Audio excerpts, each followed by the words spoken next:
Welcome back to the Pixelists Podcast, my friends, the podcast about all the nerdy things we love and enjoy. And as always, we're your hosts.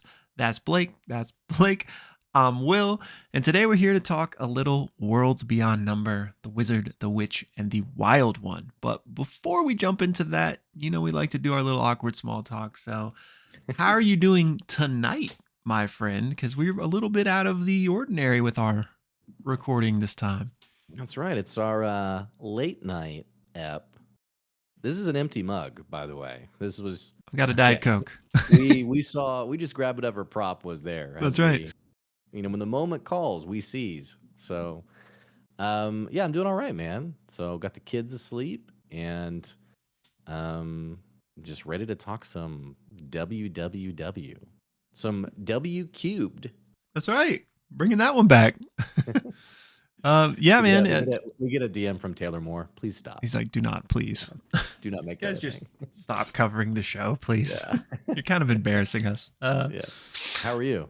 I'm good, man. It's a little Pixelists after dark. I feel like, it's been it's been so long now. I can't remember, but I feel like we originally recorded late and then we got into like a morning vibe. Or is that not true? We'd have to look at the deep lore. Yeah. I'm not totally sure. I can't remember. We've been doing this a long time. I know. Like 4 years or something. Has it been that long? I was thinking 3, but maybe we're like closer to 4 than 3 now. So I guess we started before campaign 3. Right. So yeah, and that's been going on at least 3 years, I think. Let me just see here. 3.5-ish was about. Well, we're getting there. Doing it. Yeah. That doesn't make sense to me. Yeah. Time is a weird soup, as they say. We should do something with our lives. It's overrated. Yeah. It's overrated for sure. Relevant parents coming up to visit us in college and saying, "Y'all still play video games?" Yes. That's a classic part of our lore. I still remember. Yeah. I don't know why, but I vividly remember like a couple moments from that, I guess, weekend or whatever it was for orientation. Yeah. I remember walking back from that like meeting to our hotel or whatever it was. I don't know why that specifically stands out to me, but good story. I know. But yeah, y'all, we got a little. I thought there was an angle there. There really wasn't. I realized that about halfway through. I just myself was reminiscing and enjoying that, and so the walk. Yeah. That time you were walking. Memories. Yeah. Good times. All right, you guys don't care. What are we doing? But yeah, a little after dark. Yeah, Pixelists After Dark. I'm all about it. That's right. We got a little bit of a lighter week this week too. Well, I say that we just don't have the stream on Friday, because we're doing a little. I've learned I need to specify American Thanksgiving, only because we got some people in the channel who aren't in the USA. That's not this week, is it? Next week. Thank you for asking. Okay, yeah. I was like, wait. But we're doing our American Thanksgiving with my in-laws this Friday. Oh, okay. So you going out of town for that? Yeah. So that'll be this weekend, and then we'll do my family the next weekend. So a couple of busy weeks of travel, man. Yeah. But you are doing the D&D stream, right? Or I saw you announced it, but I actually didn't see when that was. Is that this week? Thursday morning, yeah. Okay. Nice. Yeah. Very nice. So. And because I didn't really explain what that was, for those of you that don't know, Blake has been going through, I always forget what they're 5, it's not 6E. What are they calling it? Yeah, I've been calling it 5.5E, which I've seen a lot of other people call it that too. Yeah. It's obnoxious that Wizards of the Coast won't just embrace a formal title. Yeah. Because the marketing is so, frankly, it's pretty stupid because they're calling it PHB or D&D 2024. But it's just a bit awkward because every other version has had a number associated with it. So I'm like, 8 years from now, are we going to call it the 2024 rule set? Yeah. Like, that's a little clunky. Doesn't really roll off the tongue. So, but, I don't really trust Hasbro to really, I don't know. That's fair. Another can of worms to get into. That's fair. But yeah, so yeah, for those of you that don't know, I mean, Worlds Beyond Number, I assume most of you are familiar with D&D, but they're putting out a new version, for lack of a better terminology here. And Blake's been going through the different classes and talking about the changes. So his next episode of that will be this Thursday. What time? 11 a.m. 11 Central. a.m. Central Time. Yeah. Which it's I'm already excited posted. for. It's already scheduled on the channel too. Okay, So cool. if you're not sure the time zone, if you just check the channel for upcoming streams, you'll see it on there. And I'll post it in the Discord too. I was just on my laptop whenever I put it together. So anyway. Beautiful. So we got that. No normal Friday stream, like Blake already mentioned. And then other than that, this week still upcoming, we'll have our Critical Role discussion and our Critical Role watch party this Thursday night. So as always, join the Discord if you haven't already, especially if you're a Worlds Beyond person, because we say this a lot. I'm sure you're all tired of it, but we need more Worlds Beyond people in there. So would love to have you. But other than that, anything else to report? I think we're good. So with that all being said and done, let's jump into episode 37 of The Wizard, the Witch, and the Wild One. And in true form, I do not have the title in front of me. I don't either, but I did pulling it up. I was gonna say I looked it up before we started this episode, and I've already forgotten. Episode 37, Who Goes There? Nice. So this episode opens up with essentially the party camped and sort of like tending to one another, kind of getting their rest in.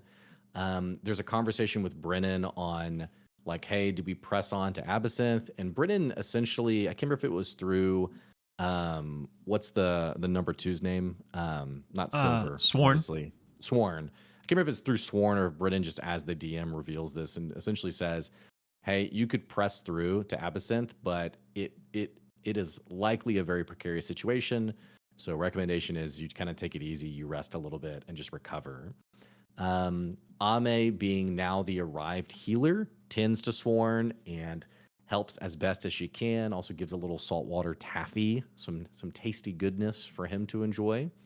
And then there's this really interesting conversation. A couple things happen, actually. There's a moment of Suvi trying to, I think actually Lou Wilson calls for an insight check on Suvi trying to glean, how's Ursulon doing? Is he feeling kind of bitter about this? Is he feeling like, what am I even doing here? And Ursulon essentially reveals that, you know, he is solely here on behalf of Suvi as her guardian, as her protector. And beyond that, like that's really where his duties end. Separately, there's also another really interesting conversation that happens between Ame and Suvi, where Ame essentially says like, hey, we're heading into not just uncharted territory, but extremely dangerous territory. Don't you think these other witches, witches, I was gonna say wizards, don't you think these other wizards who came with us, like maybe we should send them home? Like maybe that would be the right decision, would be just to like send them off, and our smaller crew not only would be more stealthy, but we avoid any more loss of life. And Suvi is pretty insistent on like, hey, they know what they signed up for. Like we need them. Like we're gonna continue on all together. And Ame is deferent to that. They take their rest. They continue on. They're also freaked out about the sorcerer that they saw. And just being like, you know, what happened to Fifi? You know, is he dead? There's even a funny moment where Brennan accidentally slips when the sorcerer killed the rock. And they're like, wait, what, Brennan? And he's like, I'm in banished. All that to say, they travel on. They actually have to ditch their horses to be a bit more stealthy. And essentially, they eventually come across this sort of like cottage built into the like ridge of a mountainside or like a valley of a mountainside.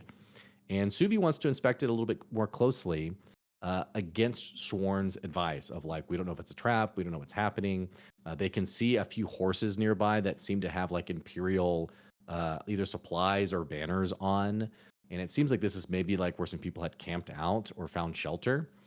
Suvi approaches closer. Also, the fox is sent to kind of scout around.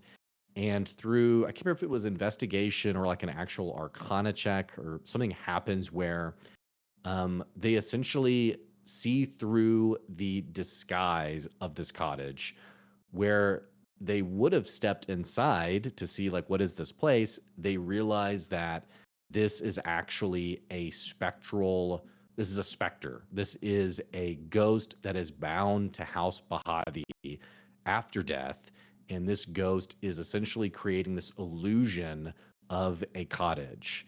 This is interesting because as they see past this illusion, they realize that what's in front of them is actually the edge of a cliff with a long drop beneath it. They see now the data point of a nearby bird nest, which seemed to be awkwardly like built into the ground.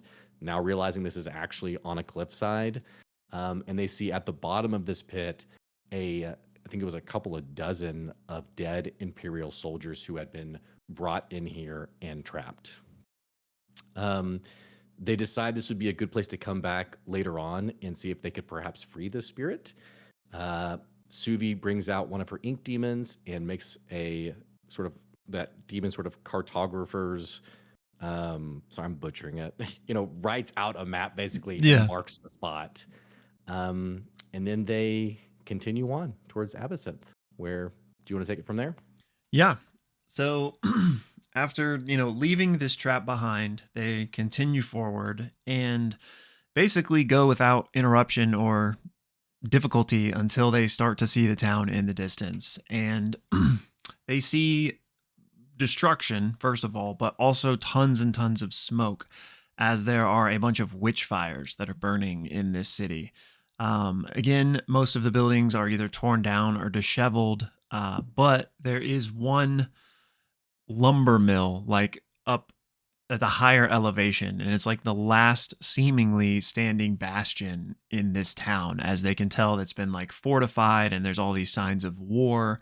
There's arcane sigils on the roof of this lumber mill to prevent people from landing on top of it.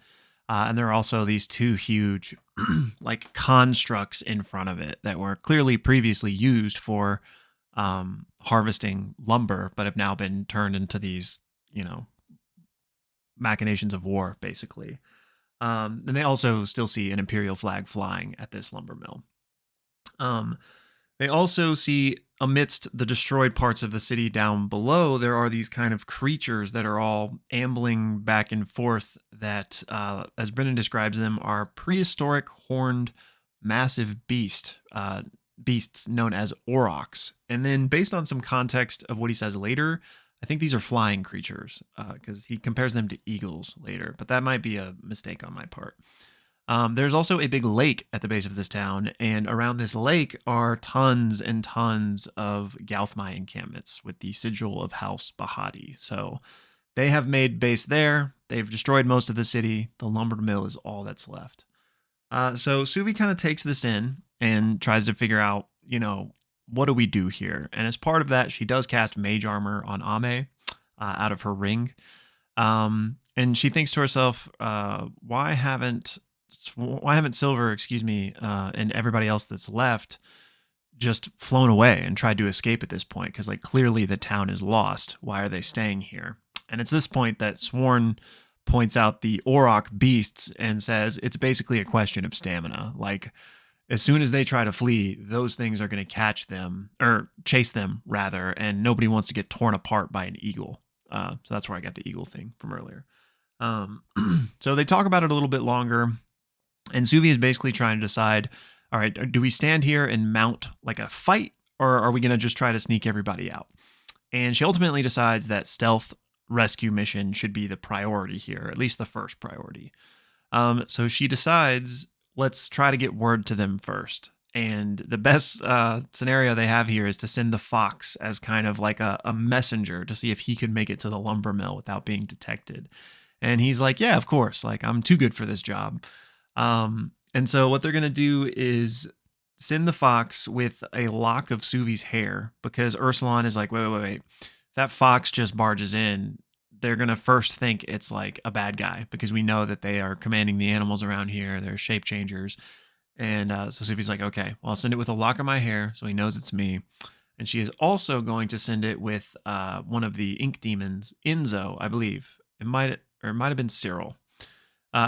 either way, one of him so that he can describe basically better than the fox about what's going on and show them the maps and everything like that.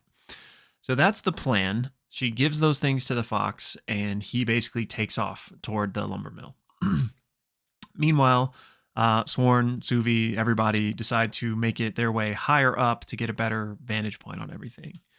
As the fox is going, he's having to make his way like through the destroyed town up toward the lumber mill. He runs into a huge bear, and there's also a boar nearby.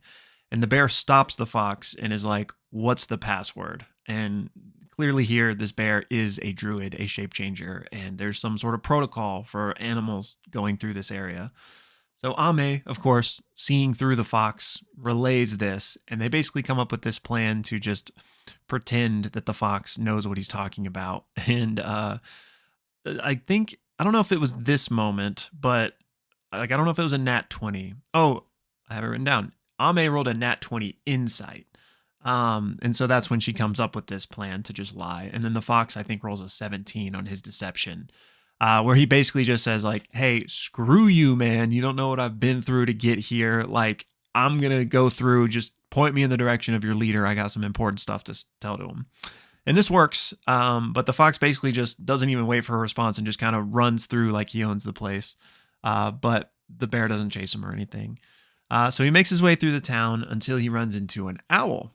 And the owl looks at him. And so he thinks this is another shape changer. And so he's tuning in with Ame to be like, "What do I do here?" But the owl just says, "Hey, are you here to replace me?" And so the fox is like, yeah, I'm here to replace you. And he rolls well again, well enough to successfully bypass this. So the owl actually flies away and the fox continues on. And it's at some point where he gets close enough that he just releases Enzo from the bottle and is sending him the remainder of the way.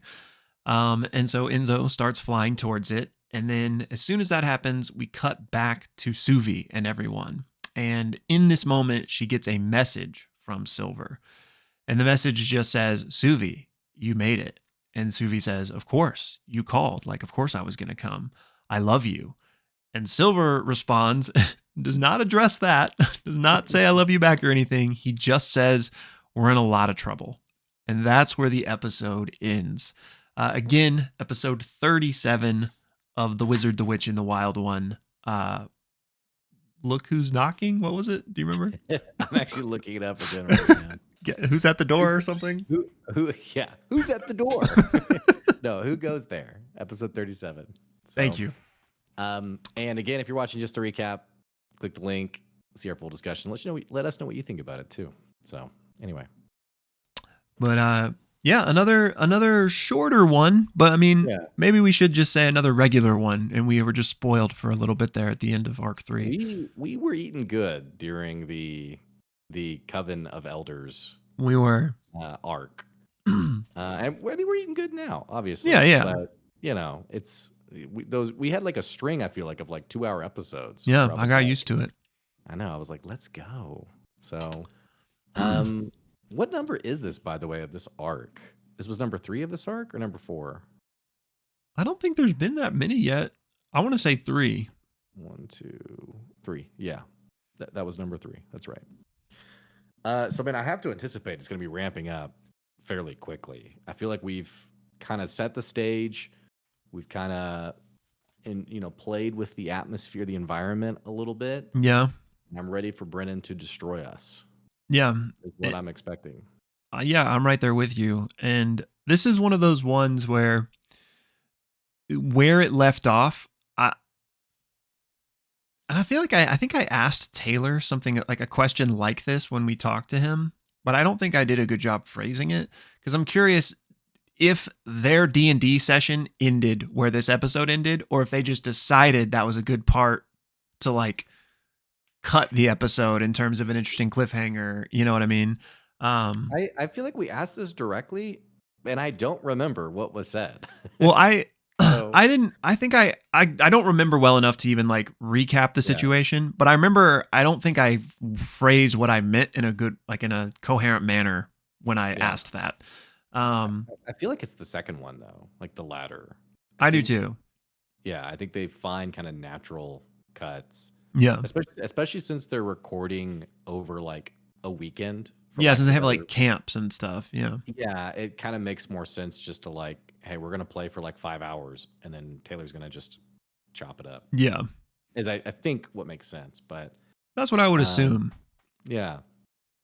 But speaking of like environment and like atmosphere and lore, I'm really appreciating Brennan's. Like I loved the Bound spirit that was Yes. That was posing so as, cool.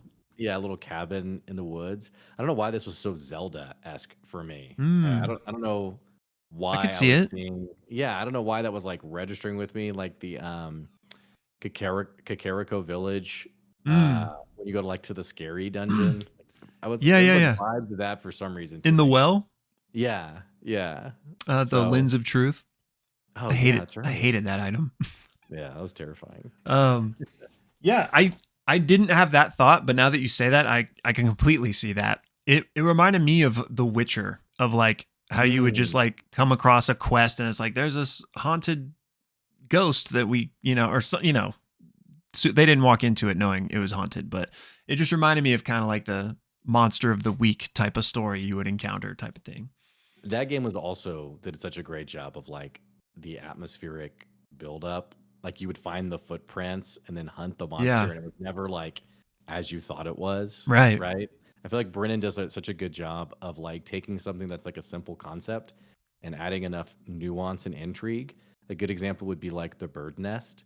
Like I Yes. love that Yes. he in the moment like added that little detail, which as I was listening, I was like, okay, yeah, that's weird, a bird nest. And then Yeah. afterwards you're like, oh my gosh, that's so smart. Yes. I was going to bring up that exact same thing. I don't know. I mean, I guess it's fair to call it an encounter, even though there wasn't like combat. But I just thought that was a really cool designed encounter, especially because there was no combat involved. Mhm. Just in terms of a meta D&D situation, like throwing interesting things at your players that isn't just roll initiative. You know what I mean? And And yeah, don't you that nest detail was such a cool little clue because I was like, okay, the nest is on the ground. Did it fall? Like, what's the implication here? And then yeah. it clicks once you figure out what's going on.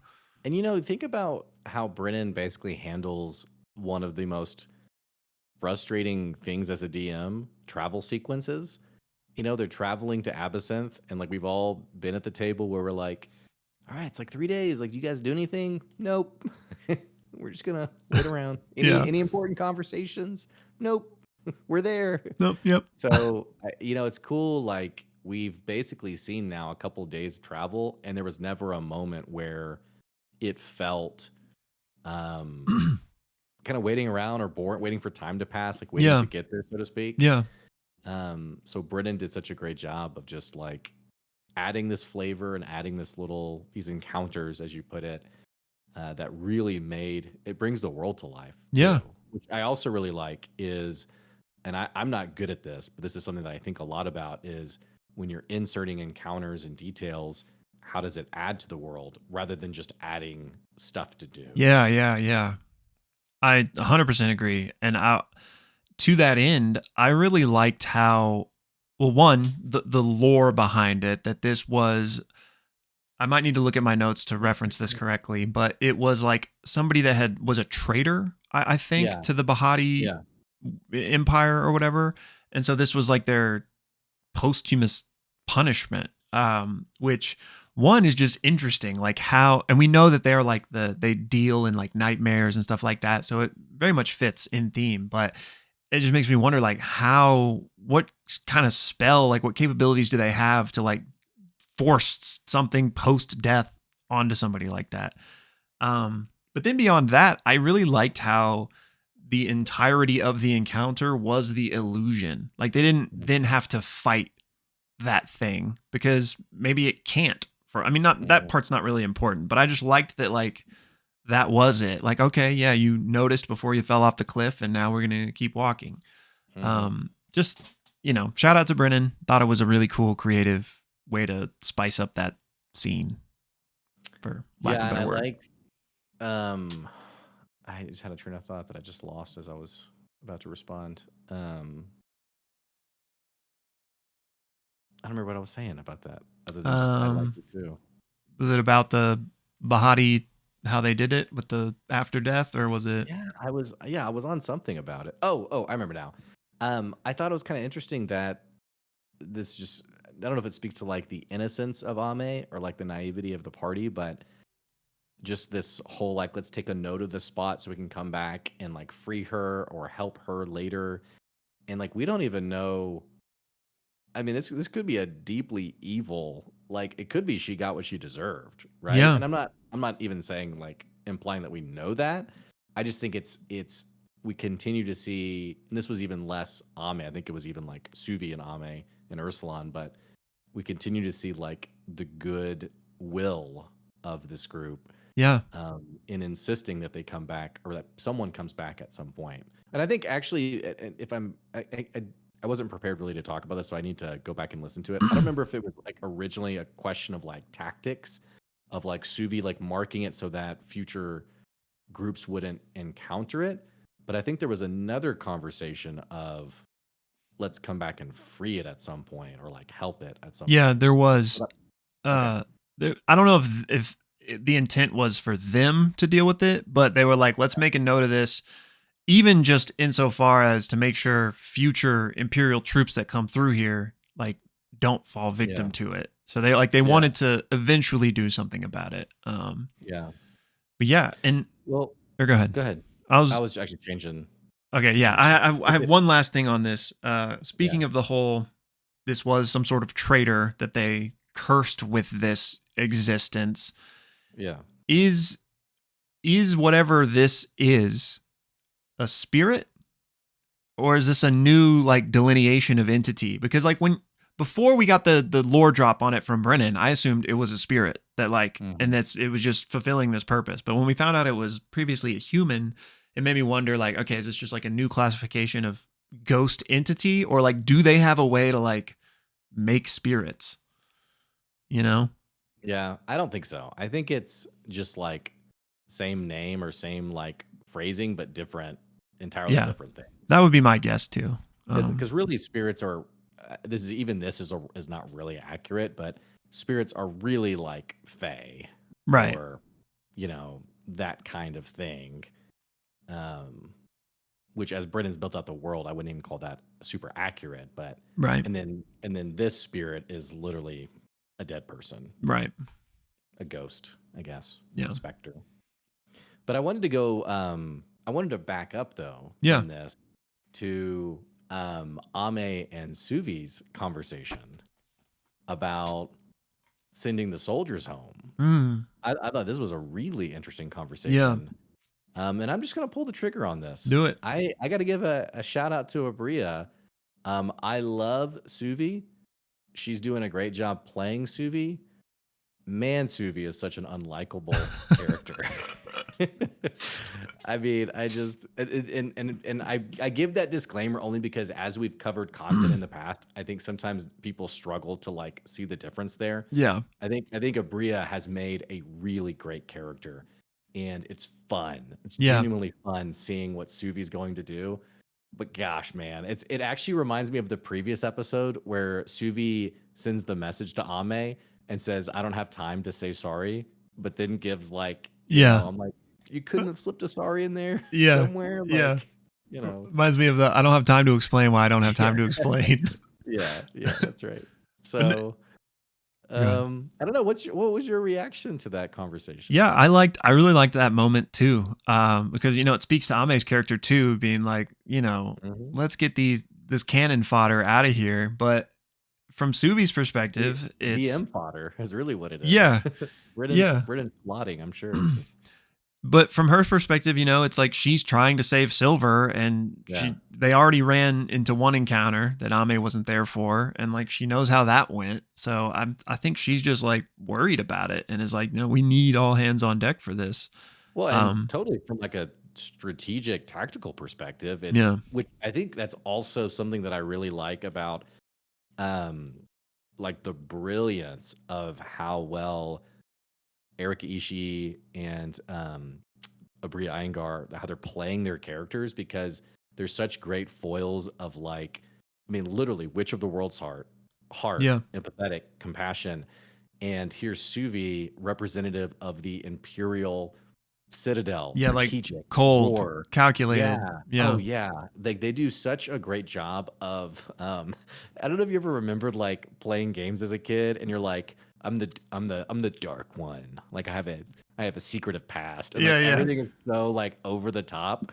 I just think that I think that they do such a great job of literally like they ooze the themes of their backgrounds. And Yeah. it's just really fun. It's really fun to watch 100%. or listen to, excuse me. Yeah.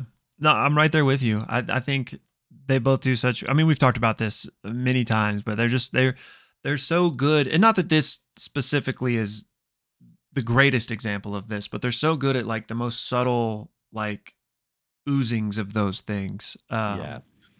Like Yeah. like in the maybe it was the last episode, but where she just still cast her spell and killed one of her own Yeah. people. Ame would Yeah. never do that. Like not in a Yeah. million years. Yeah. So yeah, I love the dedication. I don't know if that's the right word, but like or commitment to being true to this character you've designed. Um, I'm glad you mentioned the wizard that she killed. Which maybe even that's putting it a little harsh, but that she um brutally murdered. but I think it's been interesting. This like the wizards know what they signed up for. I'm gonna kill this wizard to kill the other bad guys. But yet here they are. There's a little bit of like it's a kind of ironic. Like we're also going behind enemy lines, You're right. way over our head to rescue. Like let's go back to that original sending message to her apprentice, like her helper from Uh, back at the Citadel, Ulia or whatever. Yulia, Yeah, yeah. page Yulia, where Britain, I don't know if there's an insight check or what happened, but Britain basically said, silver is important to you, Right. implying that not so much to anyone else. So there's a little bit, I don't know how you've internalized this of just, I just think it's interesting the people that she's willing to throw at this mission for someone who it seems like the Citadel itself has deemed not worth saving. Yeah, that's a I didn't think about those like competing ideologies in her head, but I'm so glad you pointed that out cuz like this is like a philosophical conversation, right? Do you sacrifice your soldier to kill the demon? Do you send home your allies because, whatever? And Sumi's always like, "No, like I got to make the greater decision for the greater good." But then she kind of has this Yeah, blind spot in that like, well, if that was true, you wouldn't be on this mission at all. So exactly. I love that. And I hope that, and I mean, I think Aabria has kind of wrestled with that in the way she's playing the character, but that would be cool to see it really come to a head at some point where like maybe everyone but Silver ends up dying and is like, whoa, was this worth it? You know what I mean? And it will be for her, obviously, but yeah, I think that's an interesting kind of Well, and contradiction in her right now. even like that contradiction being realized, what if they save everyone but Silver dies? Will Mm, she feel like the mission yeah. was worth it or was it a failed mission? If you know what I'm saying, like this whole like trading lives thing is kind of Yeah. interesting to process, but and I do think Abria's totally aware of what she's doing here. I Yeah. would like to see it come to a head and maybe even Ursulon. It seems like Ursulon continues to bite his lip on like what needs to be said or what he Yeah. wants to say. Agreed. So And I love that dynamic too, where Suvi was even like the insight check that you talked about, like wondering how far she was. I think it was when she was trying to decide, like, should we fight or should we just try to rescue? And it was like, would Ursulon feel some type of way if I right. made him fight in this war? And I loved his response, which was basically like, and I'm gonna butcher it, so I won't try, but essentially that like he's here, like he's already here, like, and if they're gonna fight, he's gonna have to fight. Like, kind of almost that like concession to his feelings at this point is Yeah. kind of pointless. Yeah. So I'm really interested to see like how their relationship goes from here because they used to be like the closer ones, I would say, Yeah. but now it feels like it's Ame and Ursulon.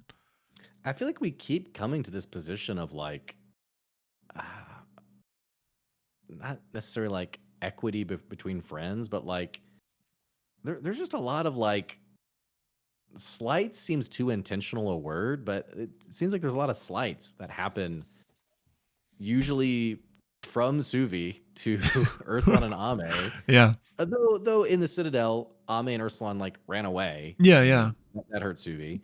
It feels like this dynamic, something drastic is going to happen to change how these three individuals engage with one another Yeah. at some point. I mean, it feels like this is going to continue to, and we did have like the neat resolution between Ame and Suvi in the Coven arc. I can't remember the details around it, but there was like the comment of like the hands being held. Yeah. If you remember what I'm referring Yeah, to. yeah. I do. Though then Suvi ended up having to leave. But we kind of keep coming back to like this tension between the party members. And it just feels like this is going to get to a point where like just an apology or just like my bad, I should have done that. Like there's going to be more required. Yeah. I mean, I don't know. It just feels like there's something wonky about these relationships that is deeply difficult.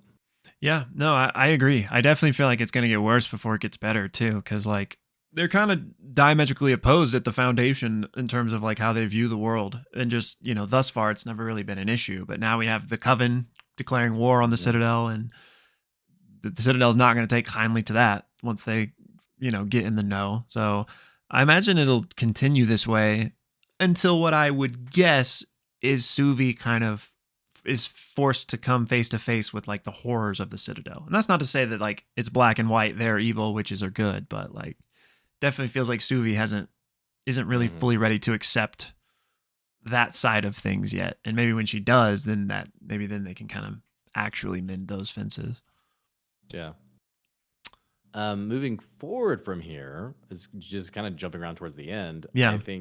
I love that you pointed out Suvi throwing out the quick, which when Suvi said, "I love you," I literally was like, "Girl, you spent one night. You spent one night with this guy." Yeah. Like I was like, "Come on, girl." Like, I mean, I just felt bad. I felt bad when she said it. I felt worse when he didn't say it back. Yeah. That's how I'll say it. It felt pretty quick. I was like, I wasn't expecting to hear that, but it's a high stakes moment. You came to rescue him. I could see it.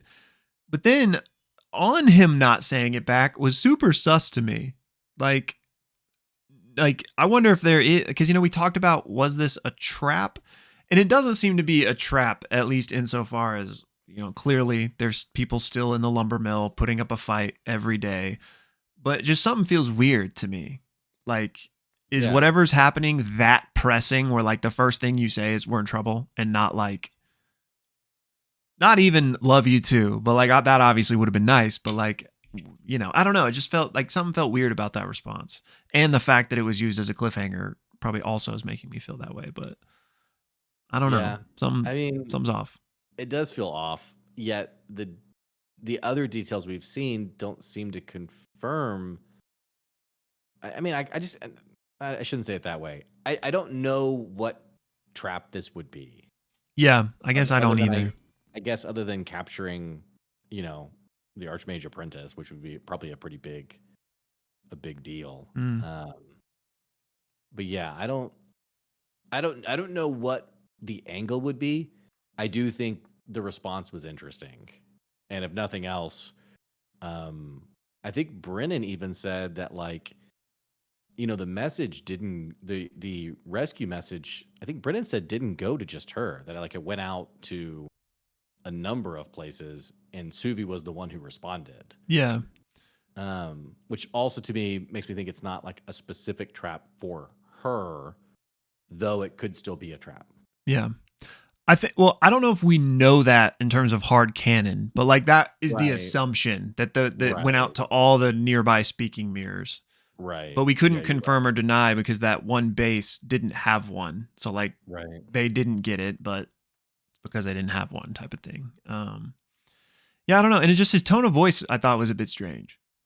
Yeah. Like there was no excitement that Suvi was here or like relief or anything. It was just kind of like monotone. Like, I mean, here's the deal, man. He sent out the rescue mission, but he was planning on dumping sous vide.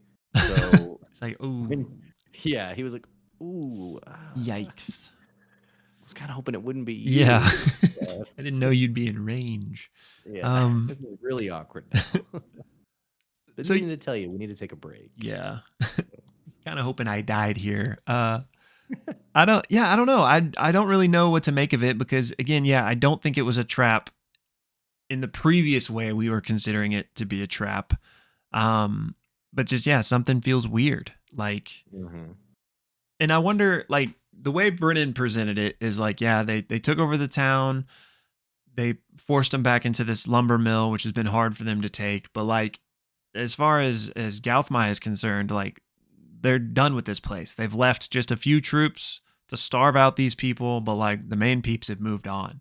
So there doesn't seem to be something of like strategic importance that Silver is like worried about, that like we're in trouble because like, you know what I mean? Like they're not like a high priority for the enemy. So I don't, that also makes me wonder what's the problem here? Like, because it doesn't seem to be as if what he's referring to is like the situation as we understand it.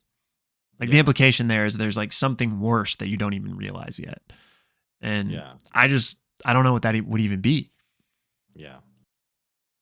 Cue next step tomorrow morning.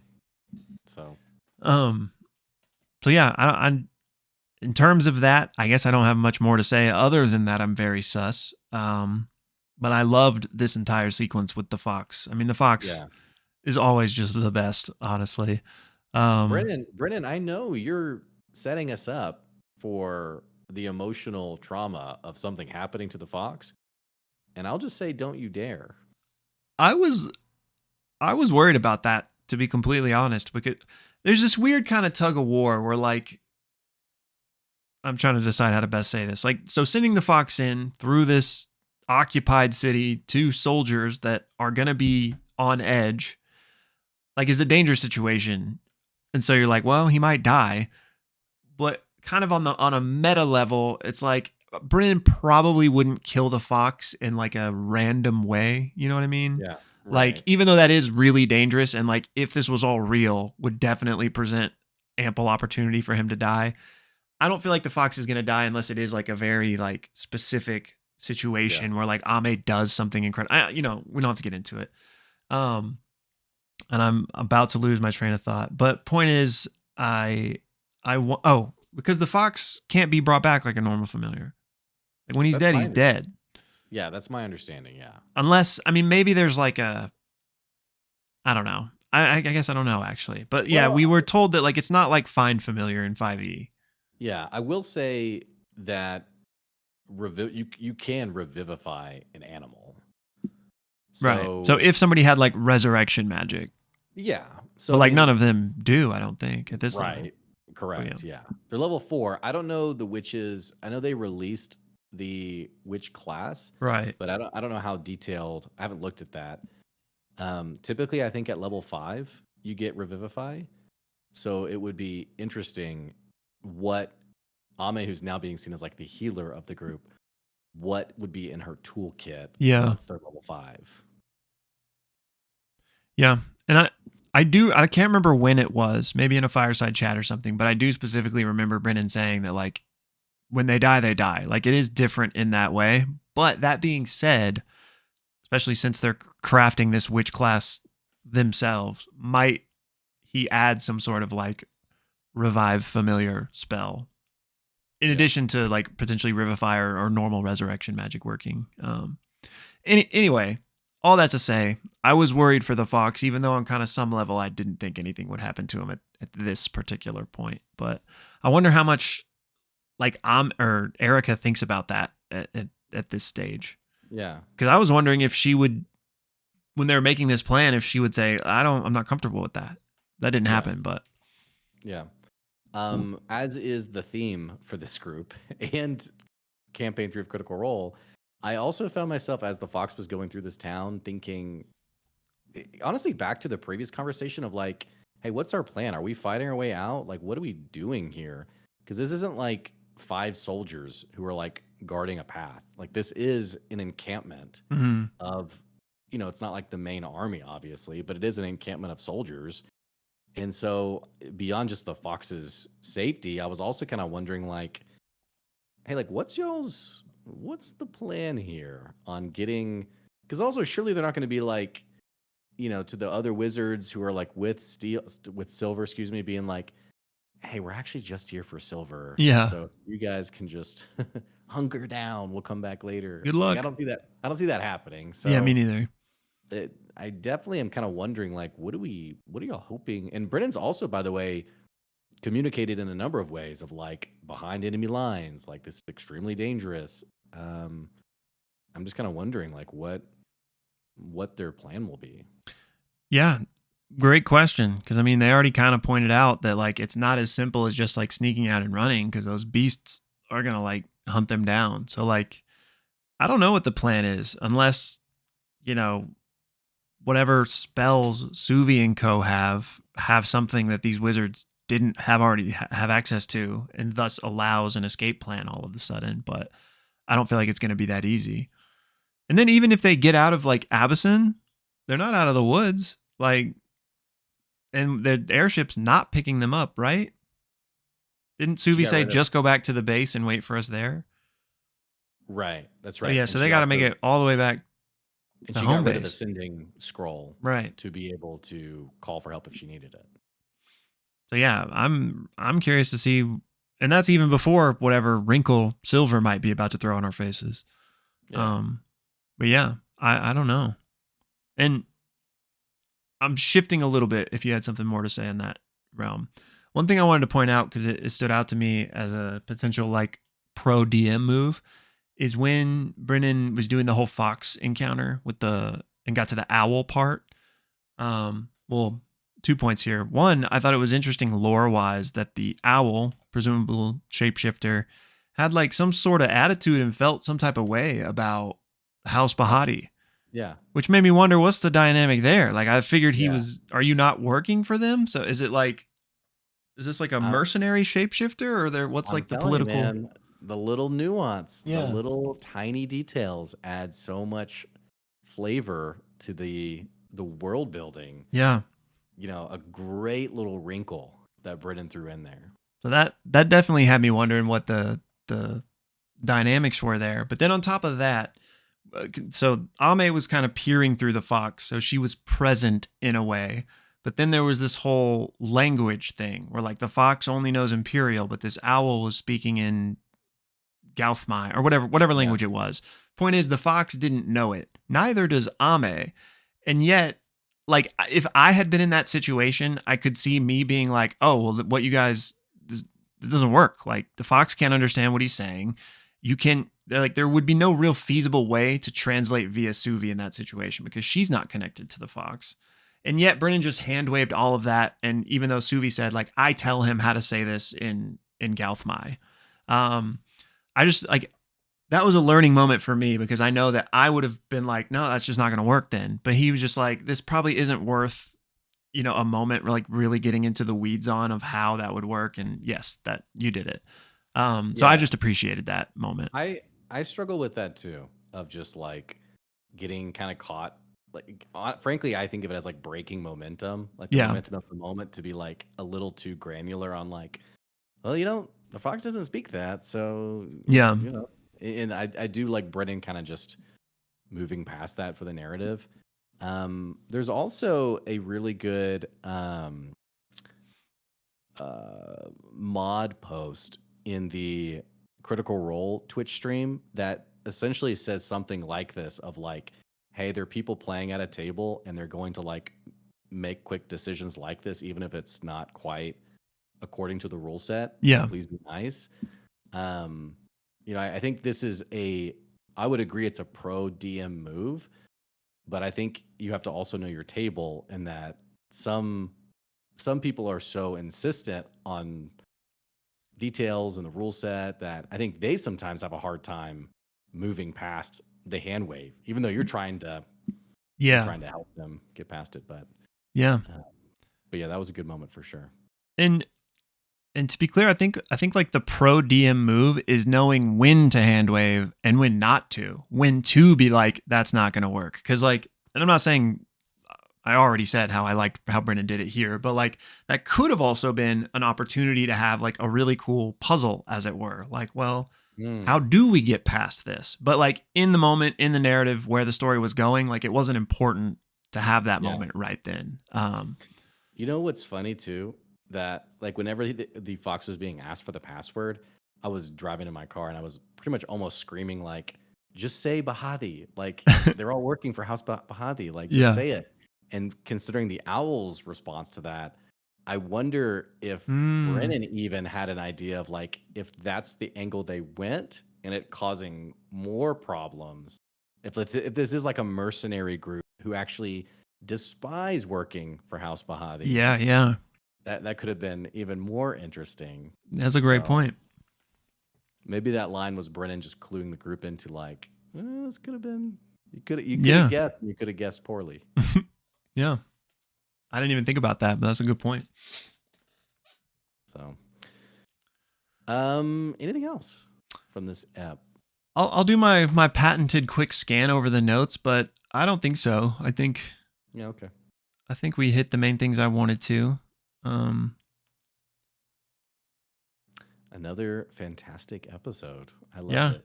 It's just been a great series. I'm going to be grieving when it comes to an end. I know, me too, man. Me too. And the good news, I mean, especially for us, since we're recording this at night, is that not only mere hours away and we can find out what happens next. I actually have not listened to the fireside chat for this episode yet. Normally I do. So, and I probably will, but for those of you that are watching this that have, let us know in the comments if there's anything interesting revealed in there. But I'll try to get caught up on those firesides before next step. And there is a, for people listening on the subreddit, there's typically a pinned thread for the fireside chat. So I'll typically scan that. Yeah, just to see if anything big comes up. So anyway. Well, I think that's all. That's all we got for this time around, folks. As always, thank you guys so much for hanging out, listening to us chat our nerdy things we enjoy. And at this point, there's no way you're watching this episode you've made it to this point if you're not already in Wizard, Witch, and the Wild One. But if for some reason you're a Critical Role fan lost in the wild, definitely get on this show because it's fantastic. Big agree. But already, y'all, we'll see you next for our Critical Role discussion, probably in a couple days. Yep. But until then, friends, goodbye.